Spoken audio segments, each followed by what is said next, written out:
Hi மக்களே, welcome back to my channel. இன்றைக்கி நம்ம என்ன பார்க்க போகிறோன்னு பார்த்தீங்கன்னா, மணக்க புளி சாதம் தாங்க பார்க்க போகிறோம். ஃபஸ்ட்டு ஒரு நெல்லிக்காய் சைஸில் புளி எடுத்து ஊற வச்சுக்கோங்க சுடு தண்ணியில். அதுக்கப்புறம் நிலக்கடலை நீங்கள் வறுத்த நிலக்கடலை போட்டாலும் சரி, இல்லைன்னா இந்த மாதிரி வாங்கி வறுத்துக்கோங்க, சூப்பராக இருக்கும். இதுக்கு ஒரு பொடி தயாரிக்கணும். அது என்னென்ன பொருள்னு பார்த்துடலாங்களாங்க.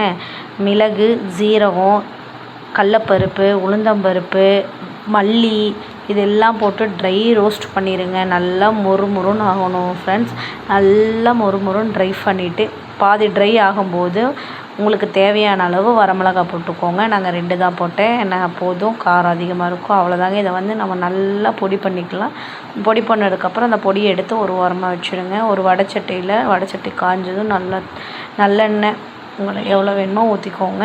அதில் கடுகு, வெந்தயம், கடலப்பருப்பு, உளுந்தம்பருப்பு, அப்புறம் பார்த்திங்கன்னா வரமிளகா, நான் 5 மிளகா போட்டிருக்கேன். அதுக்கப்புறம் பொடி பொடியாக கட் பண்ண பூண்டு, இதெல்லாம் போட்டு நல்லா ட்ரை பண்ணிடுங்க. அதுக்கப்புறம் இதோடையே சேர்த்து நம்ம வறுத்த நடக்கலை இருக்குல்ல பார்த்திங்களா, அதையும் இதோட சேர்த்திட்டு நல்லா இது பொன்னிறமாக வரணுங்க. கருக வச்சிடாதீங்க, சிம்மிலே வச்சு நல்லா பொன்னிறமாக வர மாதிரி ட்ரை ரோஸ்ட் பண்ணுங்கள்.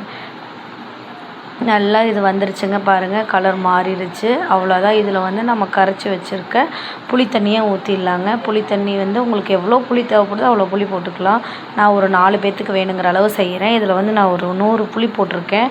நல்லா கெட்டியாக இது பண்ணி போட்டுக்கோங்க. இதில் உப்பு, மஞ்சத்தூள் இது மட்டும் போட்டு நல்லா கொதிக்க விடுங்க. நல்லா அது ஒரு கெட்டி பதத்துக்கு வரும்.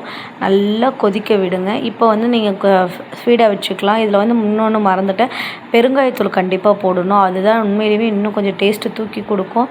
பெருங்காயத்தூள் போட்டு நல்லா நீங்கள் அதை கலக்கி விட்டுட்டு அதை கொஞ்சம் நேரம் விட்டுருங்க. அது நல்லா கொதிக்கட்டும். பார்த்திங்களா, இந்த ஸ்டேஜில் நம்ம வறுத்த அரைச்சி வச்சுருக்கோங்க பார்த்திங்களா, அந்த பொடி ஒரு 3 டேபிள் ஸ்பூன் போடுங்க, போதும். நல்லா போட்டு அவ்வளோதாங்க. கொதிச்சு இறக்குனதுக்கப்புறம் சாப்பாடு போட்டு நல்லா கிளறி விட்டு அந்த சாப்பாடு உடனே சாப்பிடாதீங்க. ஒரு 5 நிமிஷம் விட்டு நல்லெண்ணெய் ஊற்றி விட்டுருங்க. அதை பிளேட்டில் எடுத்து போட்டு சாப்பிடுங்க. சூப்பராக இருக்கும்.